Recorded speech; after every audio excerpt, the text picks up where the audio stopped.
Harold Murphy had been coming to Murphy's Diner every Tuesday morning for the past 15 years. The small family-owned restaurant on Route 34 wasn't much to look at from the outside, with its faded blue paint and crooked sign. But inside, it felt like home. The booths were worn but comfortable, and the coffee was always hot and strong just the way Harold liked it. At 81 years old, Harold moved a little slower than he used to, but his mind was as sharp as ever. His weathered hands told the story of a life well lived, marked by decades of hard work as a mechanic after his service in Vietnam. The purple heart pin on his old baseball cap caught the morning sunlight streaming through the diner's windows as he settled into his usual booth in the corner. The waitress, Maria, had been working at Murphy's for nearly 10 years. She knew Harold's order by heart and had his coffee poured before he even sat down. Black coffee, 2 eggs over easy, wheat toast, and a side of bacon that wasn't too crispy. Harold always tipped well, even though Maria could tell money was tight for the old veteran living on his pension. This particular Tuesday started like any other. Harold read his newspaper while sipping his coffee, occasionally nodding hello to the other regulars who filtered in for their morning meal. The diner had a peaceful atmosphere, with the gentle clatter of dishes and quiet conversations creating a comfortable background noise. Harold appreciated these quiet mornings, a stark contrast to the chaos he had experienced during his 2 tours in Vietnam decades earlier. Around 9:30, the bell above the diner's front door chimed, and 3 men walked in. They were clearly bikers dressed in black leather jackets with patches and chains. Their motorcycles were parked outside, gleaming chrome Harleys that rumbled even when the engines were off. The leader of the group was a large man with a thick beard and arms covered in tattoos. His jacket bore the colors of a local motorcycle club, and his presence seemed to fill the small diner. The bikers took a table near the center of the restaurant. Speaking loudly and using rough language that made some of the other customers uncomfortable, Maria approached their table with menus, trying to maintain her professional smile despite feeling nervous. She had dealt with difficult customers before, but something about these 3 men made her uneasy. Harold continued reading his paper, trying to ignore the disruption. He had learned long ago that sometimes the best approach was to mind your own business and avoid confrontation when possible. However, as the bikers grew louder and more obnoxious, other customers began to leave. An elderly couple who had been enjoying breakfast quickly paid their bill and hurried out. A mother with 2 young children also gathered her things and left, clearly uncomfortable with the atmosphere. The lead biker seemed to enjoy the effect he was having on the other customers. He made crude jokes and spoke loudly about their plans for the day, which seemed to involve causing trouble at various establishments around town. His 2 companions laughed at everything he said, encouraging his behavior and adding their own inappropriate comments. Maria delivered their food quickly, hoping they would eat and leave without causing any real problems. However, when she brought their coffee, the leader grabbed her wrist and made a lewd comment that caused her to pull away sharply. The coffee spilled slightly on the table, and the man's demeanor immediately changed from playfully obnoxious to genuinely angry. Harold looked up from his newspaper at the sound of Maria's distressed voice. He watched as the biker berated the waitress for spilling coffee, using language that made Harold's jaw tighten with anger. Maria apologized repeatedly while cleaning up the small spill, but the biker continued his verbal assault, now standing up from his chair to tower over her. The other customers in the diner watched nervously, unsure of what to do. The few remaining patrons included an older woman dining alone, a businessman on his laptop, and a young couple sharing breakfast. None of them seemed inclined to get involved, and Harold couldn't blame them. These bikers looked like the type who wouldn't hesitate to escalate a situation to violence. Maria's hand shook as she continued cleaning the table, trying to defuse the situation with apologies and offers to comp their meal. However, her nervous energy only seemed to anger the biker more.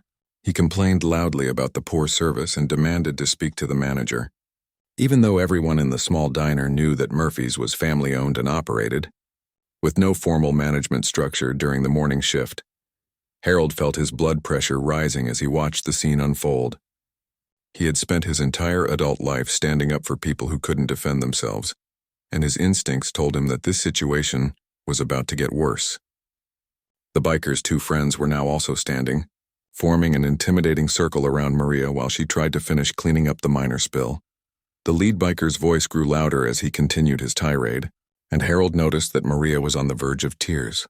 She was a good person who worked hard to support her family, and seeing her treated this way brought back memories of other innocent people Harold had tried to protect throughout his life. His hands clenched into fists as he struggled with the decision of whether to intervene.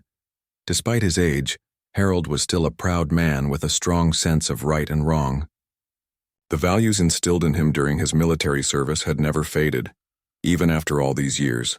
He believed that good people had an obligation to stand up against bullies and protect those who couldn't protect themselves. As he watched the bikers continue to intimidate Maria, Harold made a decision that would change the course of everyone's morning.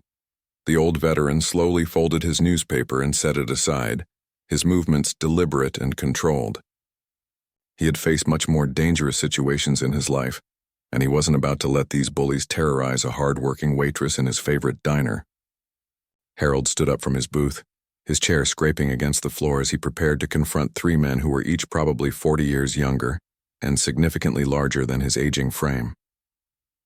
Harold approached the biker's table with steady steps, despite the arthritis that made his knees ache with each movement. His heart was beating faster than usual, but his voice was calm and controlled when he spoke. He had learned during his military service that showing fear only encouraged bullies, and these three men were clearly nothing more than grown-up bullies who preyed on innocent people. "Excuse me."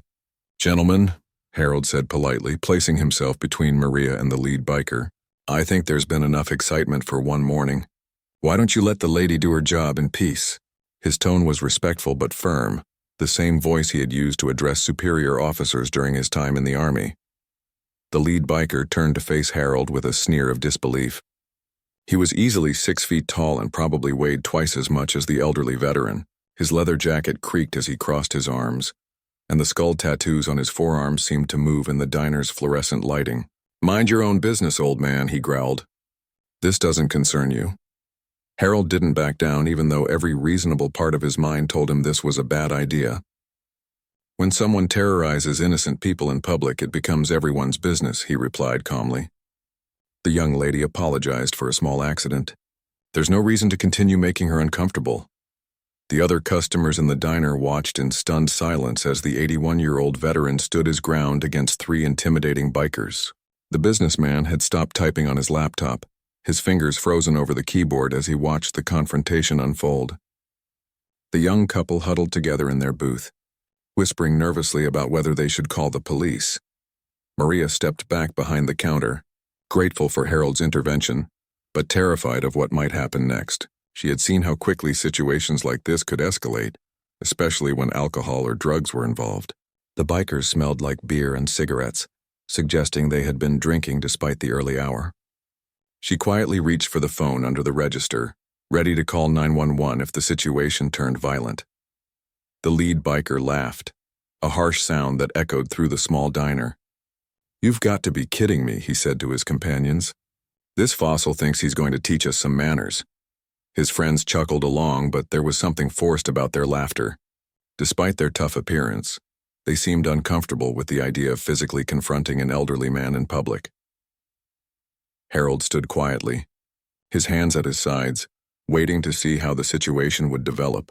He had faced much more dangerous opponents during his time in combat, and he knew that sometimes the best strategy was to remain calm and let your opponent make the first mistake. His military training had taught him to assess threats quickly and respond appropriately, skills that had served him well throughout his civilian life. "Listen here, Grandpa," the biker continued, stepping closer to Harold until they were almost nose to nose. "I suggest you shuffle back to your corner booth and finish your coffee before something bad happens to you. We're trying to have a conversation with the waitress, and your interruption is really starting to annoy me." The diner was now completely silent except for the sound of coffee brewing and the low hum of the refrigerator. Everyone held their breath, waiting to see what would happen next. Harold could feel the tension in the air, thick enough to cut with a knife. He knew that one wrong word or sudden movement could trigger a violent confrontation that would put innocent people at risk. "I've finished my coffee," Harold said quietly, his voice steady despite the danger he was facing. "And I'm not going anywhere until you apologize to the lady and leave these good people alone." He gestured toward Maria, who was watching from behind the counter with wide, frightened eyes. The lead biker's face turned red with anger at Harold's defiant response. He wasn't used to being challenged, especially by someone who looked like they should be in a nursing home rather than confronting dangerous men in a public restaurant. His reputation in the local motorcycle community was built on intimidation and violence, and allowing an elderly man to show him up would damage his standing with his crew. "You picked the wrong day to play hero. Old-timer," the biker snarled, raising his hand as if to strike Harold across the face. The threat was clear and immediate, causing several customers to gasp and Maria to reach for the phone. Harold didn't flinch or step backward even though he knew the younger man could seriously injure him with a single blow. The slap came hard and fast, catching Harold across the left cheek with enough force to snap his head to the side. The sound echoed through the diner like a gunshot, followed by complete silence as everyone processed what had just happened. Harold's baseball cap flew off his head, revealing his thinning gray hair and the small scar above his left eyebrow, a souvenir from his time in combat decades earlier. For a moment, Harold staggered slightly, his hand instinctively moving to his stinging cheek. The purple heart pin from his cap rolled across the floor and came to rest under a nearby table. Despite the pain and humiliation, Harold straightened his shoulders and looked directly at the biker who had struck him. There was no fear in his eyes, only disappointment and a quiet dignity that seemed to fill the entire diner. "Is that supposed to make you feel like a big man?" Harold asked quietly, his voice barely above a whisper but somehow carrying to every corner of the restaurant. "Hitting an 81-year-old veteran in front of witnesses? Your parents must be very proud of the son they raised." The biker seemed momentarily taken aback by Harold's calm response to being assaulted. He had expected tears, begging, or at least some sign of submission from the elderly man. Instead, Harold stood there with quiet dignity, his cheek red from the slap but his spirit clearly unbroken. The other customers stared in shock and admiration at the old veteran's courage in the face of physical violence. Maria quickly dialed 911, her hands shaking as she spoke to the emergency dispatcher. She kept her voice low, not wanting to provoke the bikers further, but she made sure to emphasize that an elderly veteran had been assaulted and that the situation was potentially dangerous.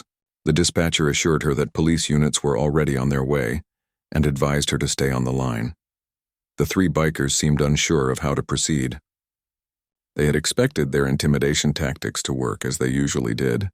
Most people would have backed down long before the situation escalated to physical violence. However, Harold's unexpected bravery had put them in an uncomfortable position. They couldn't simply leave now without losing face, but continuing to assault an elderly man in front of multiple witnesses would likely result in serious criminal charges. Harold bent down slowly to retrieve his baseball cap and purple heart pin, his movements careful and deliberate. Despite his age and the pain in his cheek, he maintained his dignity as he straightened up and placed the cap back on his head. The pin went into his shirt pocket, where it would be safe from further harm. The lead biker watched this display with growing frustration. He had intended to humiliate the old man and restore his own authority in the diner, but Harold's quiet courage was having the opposite effect. The other customers were looking at the elderly veteran with respect and admiration, while viewing the bikers with disgust and contempt. The power dynamic in the restaurant had shifted dramatically, despite the physical assault. The atmosphere in Murphy's diner had completely changed after the slap. What had started as a typical Tuesday morning had transformed into something much more serious and disturbing. The other customers sat in stunned silence, processing what they had just witnessed. Many of them were regulars who had known Harold for years, and seeing him assaulted by a stranger had shaken them deeply. Harold touched his cheek gingerly, feeling the heat and swelling from where the biker's hand had connected with his face. The sting was sharp, but it was nothing compared to injuries he had sustained during his military service. What hurt more than the physical pain was the senseless cruelty of the act. He had simply tried to help a young woman who was being intimidated, and his reward was public humiliation and assault. The lead biker seemed to be enjoying the effect his violence had on the diner's atmosphere. He sat back down at his table with a satisfied smirk, as if slapping an elderly man had somehow proven his superiority. His two companions followed suit, though they appeared less comfortable with what had just transpired. Even criminals had codes of conduct, and assaulting senior citizens in public restaurants crossed certain lines that made them uneasy. Maria had finished speaking with the 911 dispatcher and was now watching Harold with deep concern. She felt terrible guilt about the entire situation, knowing that the old veteran had been hurt while trying to defend her.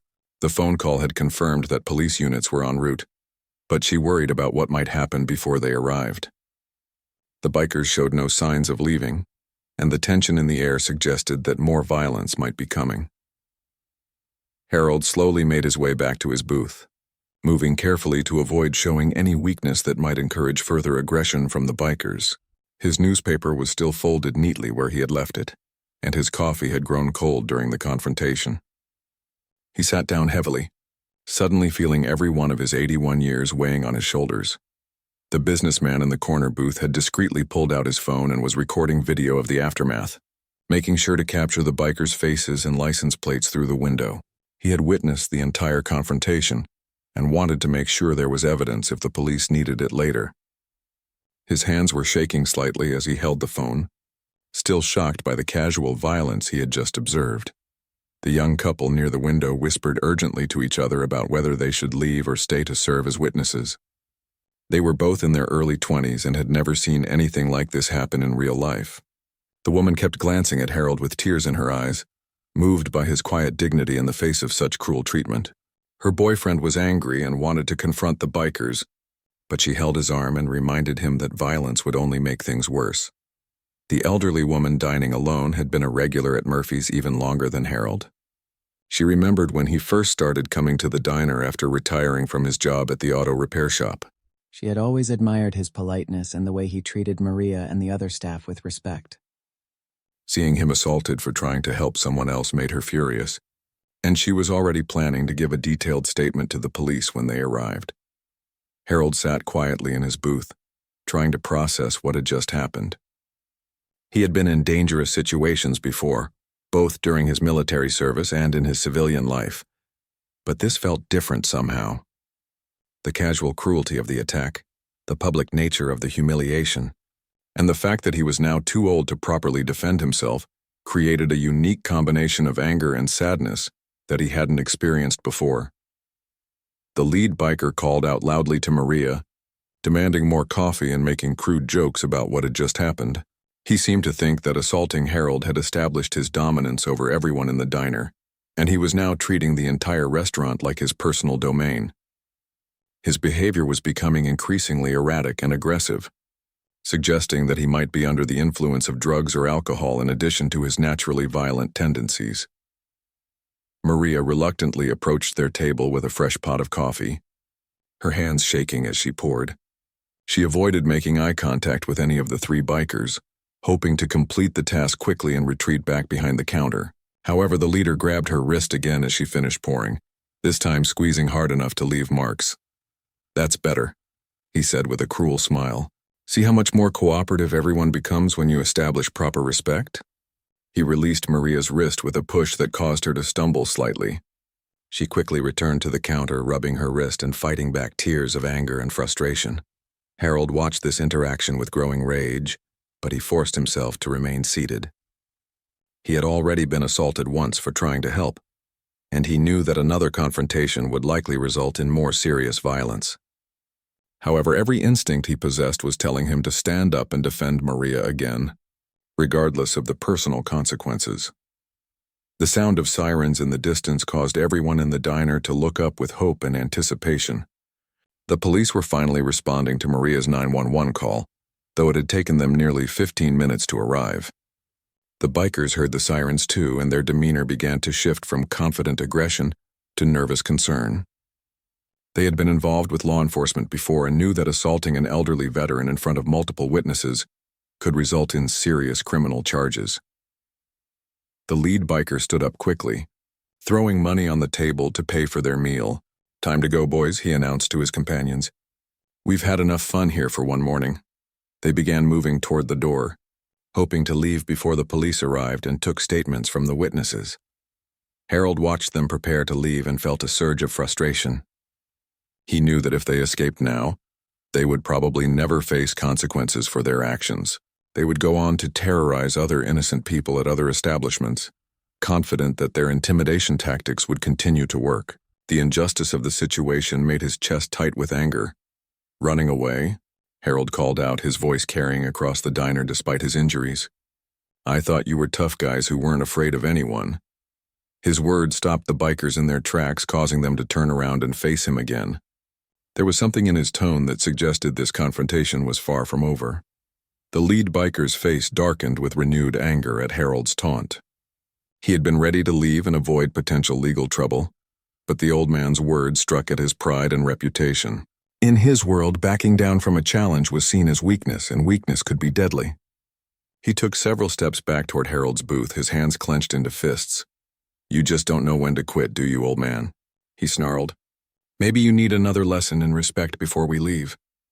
The threat was clear, and everyone in the diner tensed up again as the situation prepared to escalate once more. Harold remained seated, but straightened his shoulders and looked directly at the approaching biker. Despite being assaulted once already, despite being outnumbered 3-1, and despite being in his 80s, he was not going to back down. There was something more important at stake here than his personal safety, and he was prepared to face whatever consequences came from standing up for what was right. The sirens were getting closer now, probably only a few blocks away from the diner. Everyone could hear them clearly, and the sound created a sense of urgency that made the confrontation even more tense. The next few minutes would determine whether this situation ended with arrests and justice, or whether the bikers would escape to terrorize more innocent people another day. The police sirens grew louder as 2 patrol cars turned into the parking lot of Murphy's Diner. The flashing red and blue lights reflected through the windows, casting an eerie glow across the faces of everyone inside. The lead biker cursed under his breath, realizing that his window of opportunity to escape was rapidly closing. He looked around the diner, assessing his options and calculating the risks of different courses of action. Officer Jennifer Martinez was the first to exit her patrol car, followed closely by her partner, Officer David Chen. They had responded to numerous domestic disturbances and bar fights during their careers, but assaults on elderly veterans were particularly serious matters that required careful handling. Martinez was a 10-year veteran of the force with experience in de-escalation techniques, while Chen was newer but had excellent instincts for reading dangerous situations. The bikers made their decision quickly. Rather than face questioning and potential arrest, they chose to make a run for it. The back door of the diner led to an alley where they had parked their motorcycles specifically for situations like this. The lead biker motioned to his companions, and they began moving swiftly toward the rear exit, while the police were still entering through the front door. Harold watched the bikers fleeing and felt a mixture of satisfaction and disappointment. He was glad they were leaving and couldn't hurt anyone else in the diner, but he knew they would likely escape without facing consequences for their actions. Men like these rarely learned from their mistakes unless they were forced to confront the results of their behavior through the legal system. Maria quickly approached the officers as they entered, her relief evident on her face. "Thank goodness you're here," she said, her voice still shaking from the morning's events. "3 bikers were causing trouble and they assaulted Mr. Murphy over there." She pointed to Harold's booth, where the elderly veteran was sitting with his hand still pressed to his swollen cheek. Officer Martinez immediately went to check on Harold, while Officer Chen began interviewing the other witnesses. The businessman with the cell phone video came forward first, eager to provide evidence of what had transpired. The young couple and elderly woman also volunteered to give statements, all of them praising Harold's courage and condemning the bikers' unprovoked violence. "Sir, I'm Officer Martinez," the policewoman said gently as she approached Harold's booth. "I understand you were assaulted this morning. Can you tell me what happened?" Her tone was professional but compassionate, showing the respect she felt for elderly veterans who had served their country with honor. Harold recounted the events clearly and calmly, starting with the biker's harassment of Maria and ending with the slap that had left his cheek red and swollen. He spoke without emotion or embellishment, sticking to the facts as he remembered them. His military training had taught him the importance of accurate reporting, and he wanted to make sure the officers had all the information they needed to pursue the case properly. Meanwhile, Officer Chen was examining the back exit where the bikers had escaped. He found tire tracks in the alley that suggested the motorcycles had left in a hurry, probably speeding away as soon as they heard the police sirens. Unfortunately, without license plate numbers or clear identification of the perpetrators, tracking them down would be challenging but not impossible. The businessman showed Officer Martinez the video he had recorded on his phone, which clearly captured the assault and the bikers' faces. The footage would be valuable evidence if they could identify and arrest the suspects. Social media and biker community networks might help law enforcement track down the individuals involved, especially since they were wearing distinctive motorcycle club colors. Maria provided detailed descriptions of all three bikers, including their approximate ages, physical characteristics, and the patches on their leather jackets. She had worked in restaurants long enough to be observant about customers, and her testimony would be crucial for any eventual prosecution.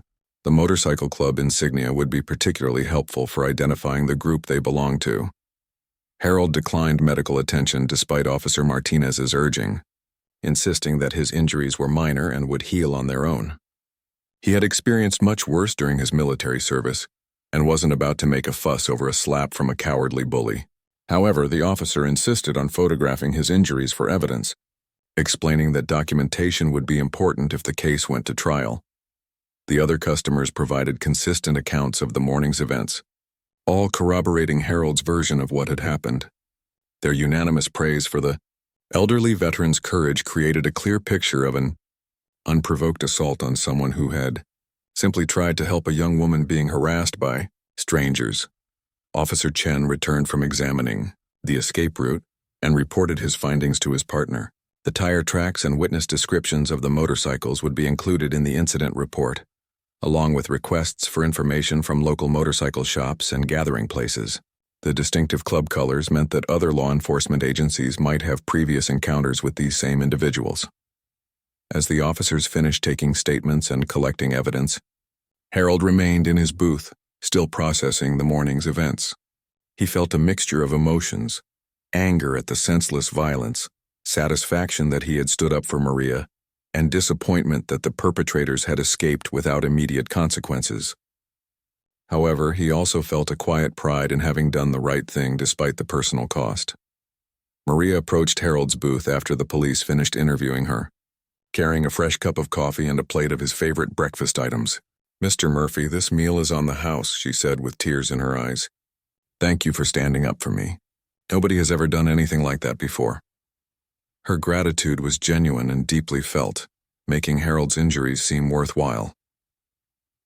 "You don't need to thank me," Harold replied quietly. "Any decent person would have done the same thing. I just wish those cowards hadn't run away before facing the consequences of their actions." He accepted the free meal graciously, knowing that Maria's gesture came from the heart and represented her family's appreciation for his intervention.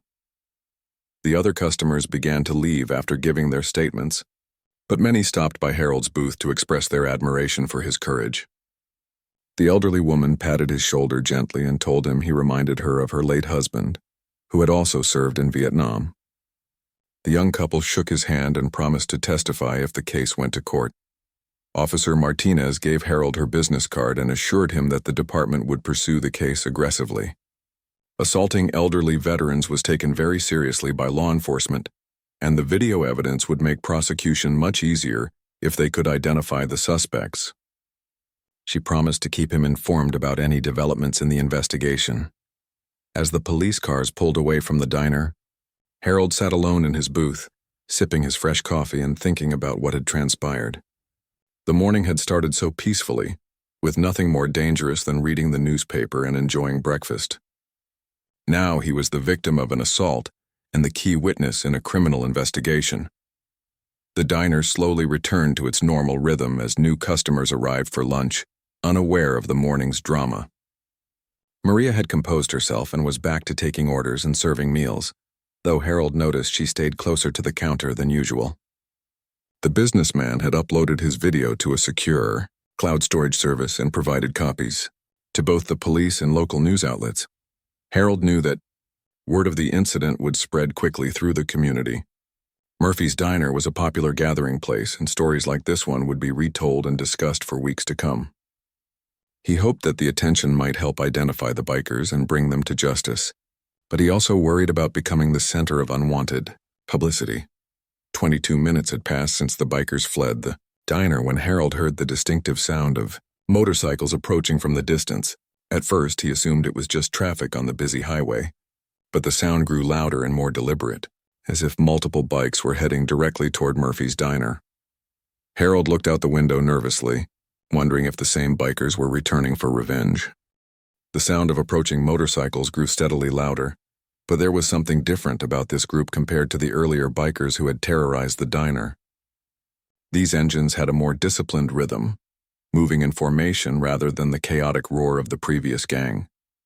Harold looked through the window and saw a convoy of motorcycles turning into the parking lot, their riders wearing different colors and displaying an entirely different attitude.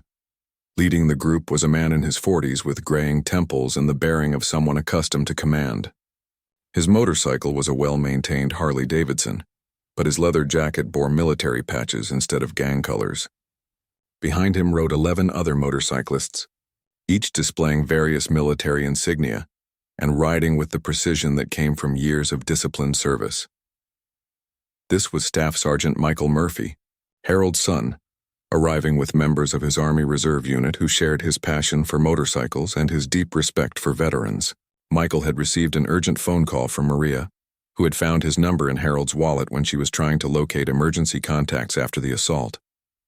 The call had interrupted his unit's monthly training exercise, but Michael hadn't hesitated to rally his fellow soldiers for an immediate response.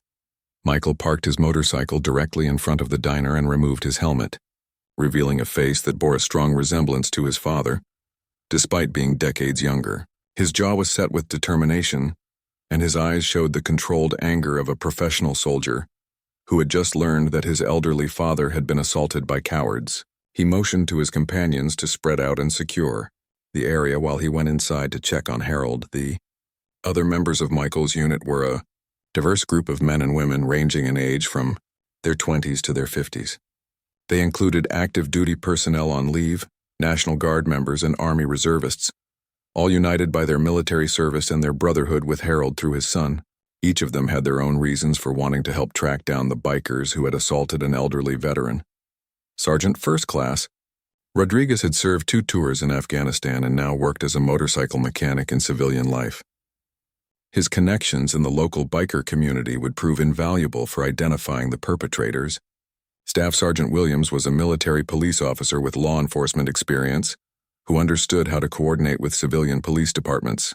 Lieutenant Jackson was a combat veteran who now taught military tactics and had the strategic mind needed to plan their next moves. The arrival of 12 military personnel on motorcycles created quite a stir in the diner and the surrounding area. Other customers and passers-by stopped to watch as the soldiers dismounted and began what looked like a tactical assessment of the situation. Their professional demeanor and military bearing made it clear that this was not a gang of troublemakers, but rather a group of disciplined service members on a mission. Michael entered Murphy's diner with the confident stride of someone who had faced much more dangerous situations than local bullies.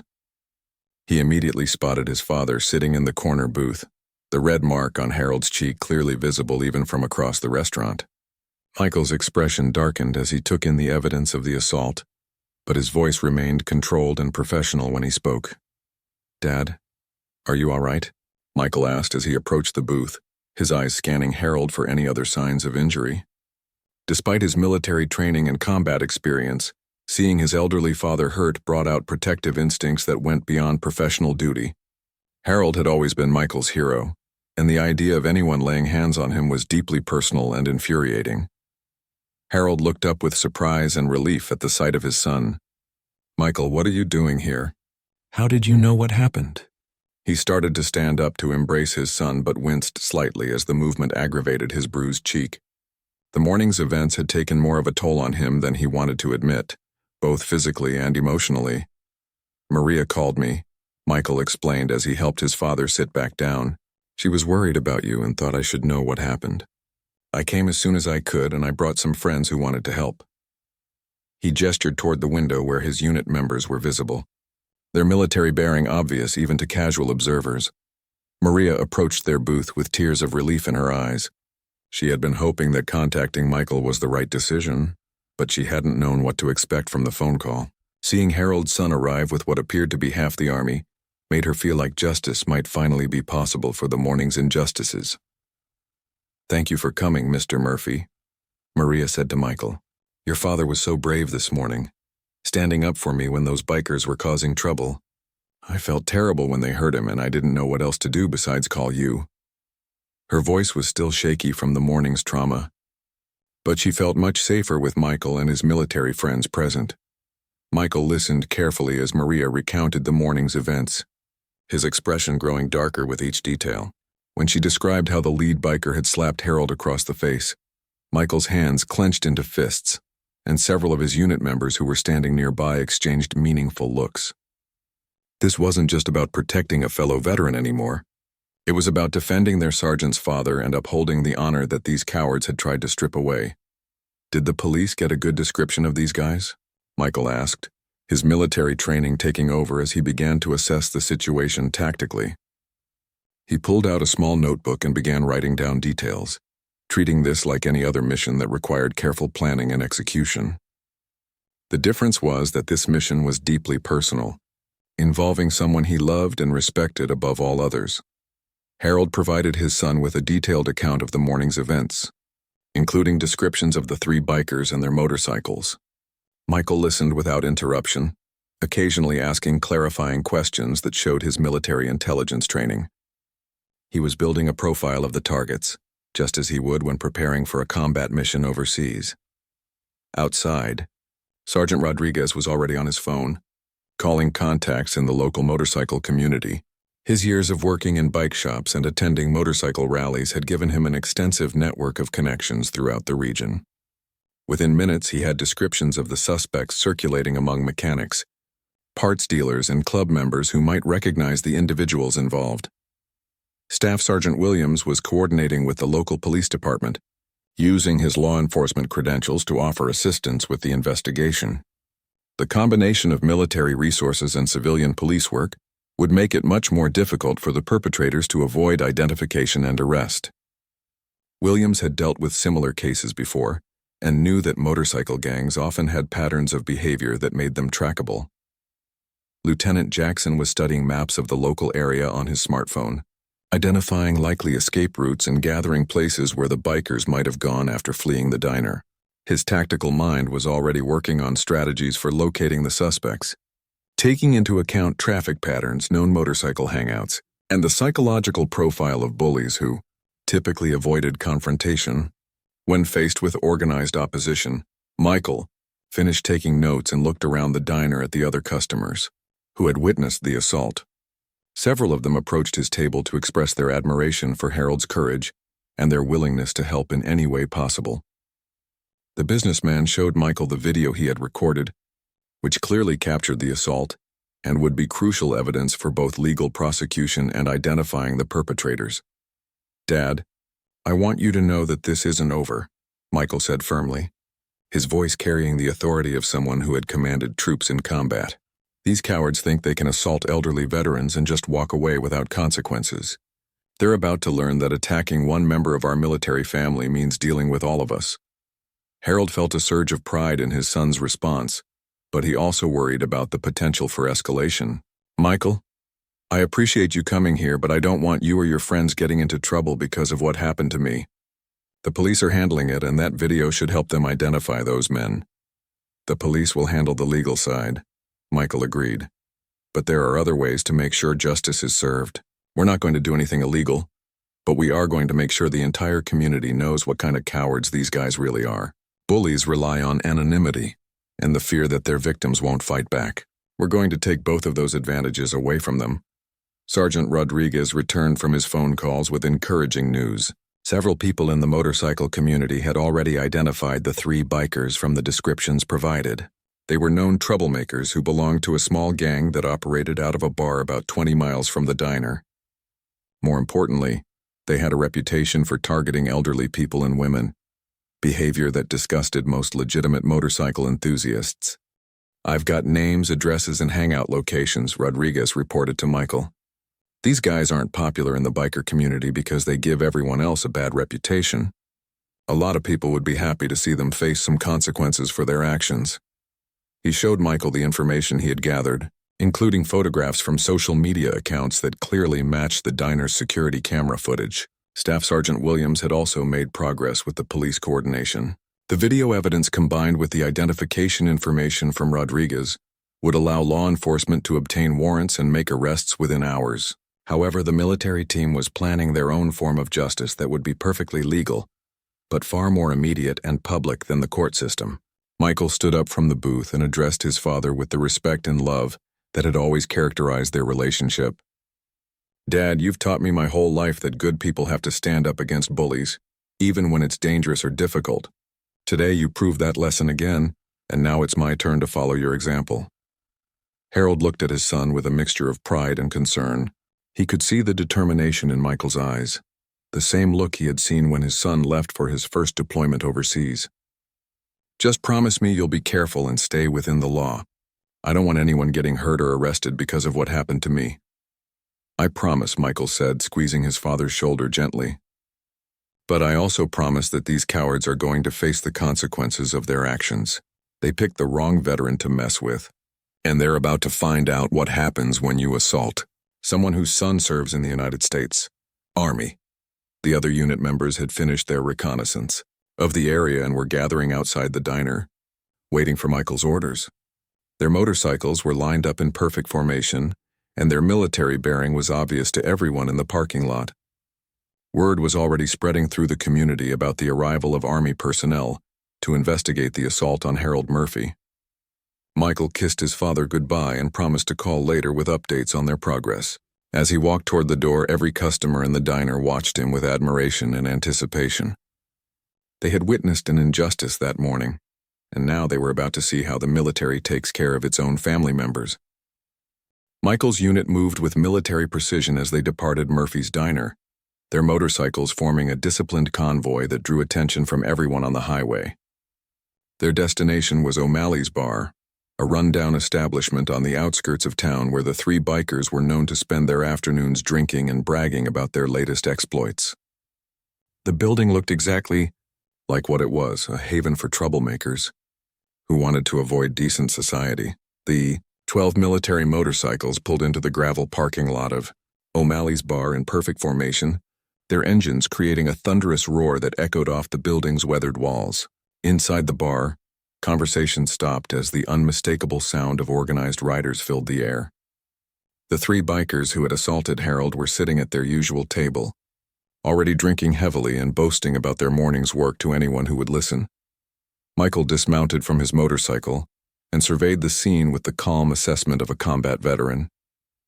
The parking lot contained several other motorcycles, including the three bikes that matched the descriptions from the diner witnesses. Security cameras mounted on light poles would record everything that happened next, ensuring that the military personnel stayed within legal boundaries while delivering their message. The lead biker from the morning's incident was telling an embellished version of his confrontation with Harold, making himself sound braver, and the elderly veteran sound more pathetic with each retelling.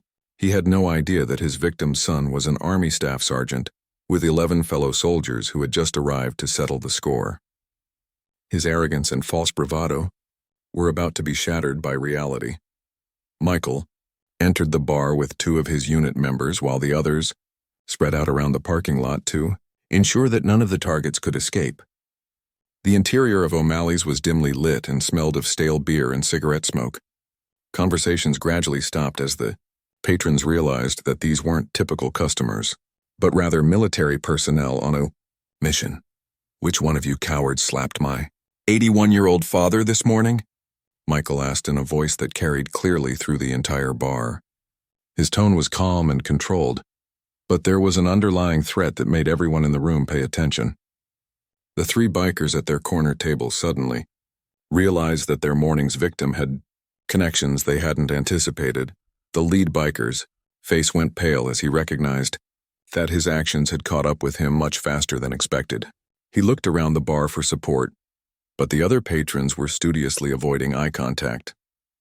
Even in a place like O'Malley's, assaulting elderly veterans was considered beyond the pale, and nobody wanted to get involved in what was obviously about to become a very uncomfortable situation. "I don't know what you're talking about," the lead biker said, his voice lacking the confidence he had displayed that morning. "We haven't done anything wrong." His two companions nodded in agreement, but their nervous body language betrayed their fear. They had been comfortable intimidating an elderly man and a young waitress, but facing trained soldiers was an entirely different situation.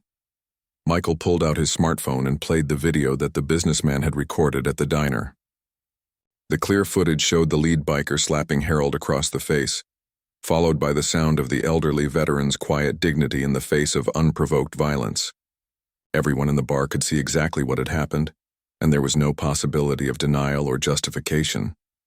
"That's my father you assaulted," Michael said, his military bearing evident in every word. "Staff Sergeant Michael Murphy, United States Army. And these are my brothers in arms who wanted to meet the brave men who think it's acceptable to attack senior citizens in public restaurants." He gestured to his unit members, whose presence filled the small bar with an aura of disciplined strength. The bartender, a grizzled man who had seen plenty of trouble over the years, quietly reached for the phone to call the police. He recognized that this situation was about to escalate beyond anything his establishment could handle, and he wanted law enforcement present before things got out of hand. The security cameras would provide evidence of everything that happened, protecting both the military personnel and his business. "Sergeant," Rodriguez stepped forward with a folder containing printouts from social media accounts and criminal background checks that his contacts had compiled. "We know who you are, where you live, where you work, and where you like to spend your time," he announced. "Your names and faces are being shared with every veteran organization, law enforcement agency, and motorcycle club in the region." The psychological impact of being identified and tracked was devastating to the three bikers. Their entire approach to intimidation relied on anonymity, and the assumption that their victims wouldn't be able to retaliate. Having their personal information exposed to the community destroyed their sense of safety and superiority. They were about to learn what it felt like to be hunted instead of being the hunters. Lieutenant Jackson had prepared a comprehensive dossier on each of the three men, including their employment information, family connections, and criminal histories. "Your employers are being notified about this morning's incident," he announced. "Your probation officers are receiving copies of the video evidence.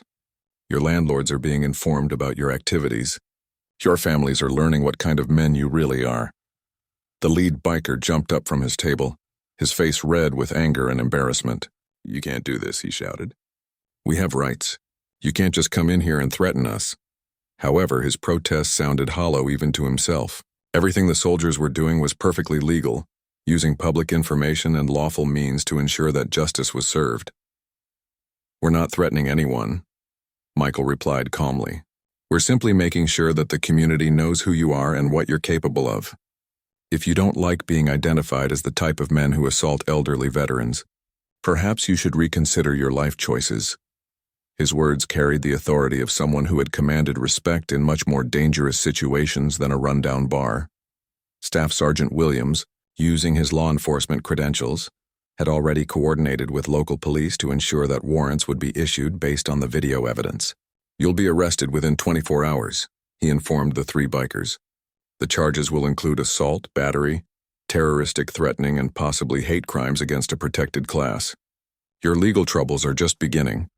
The other patrons in the bar began to distance themselves from the three accused men, literally moving to different tables and avoiding any association with them. Word was already spreading through the community about what had happened at Murphy's Diner, and nobody wanted to be seen supporting men who would attack an elderly veteran for trying to help a young woman. Michael's phone rang, and he answered to find his father on the other end. Harold had been watching the local news, which was already covering the story of Army personnel tracking down the men who had assaulted a Vietnam veteran.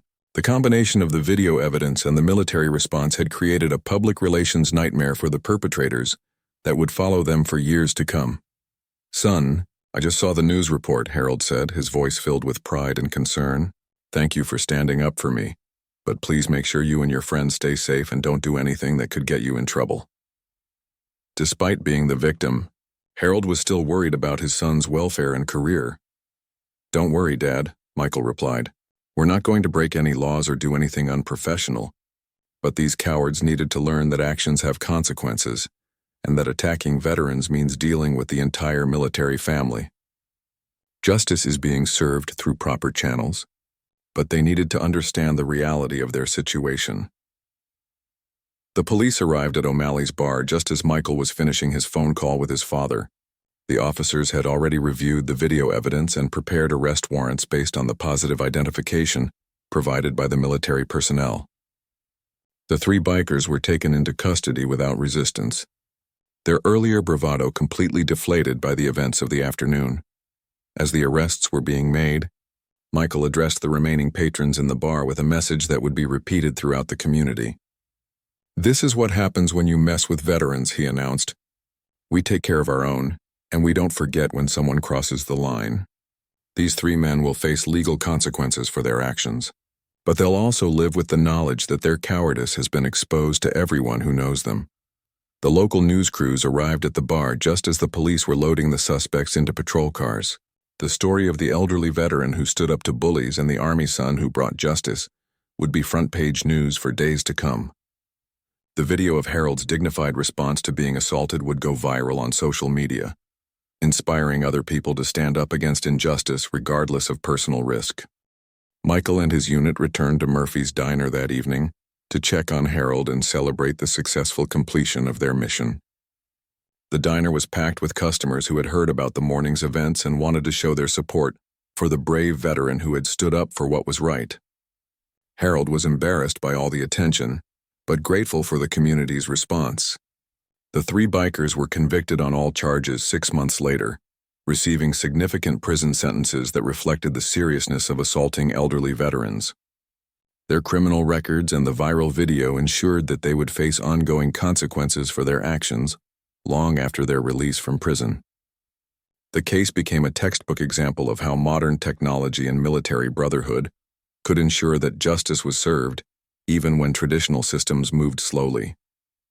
Harold continued his Tuesday morning routine at Murphy's Diner for many years afterward, always receiving the respectful treatment that every veteran deserves. The incident had taught the entire community about the importance of standing up for others and the power of family, bonds that extend beyond blood relations to include all those who have served their country with honor.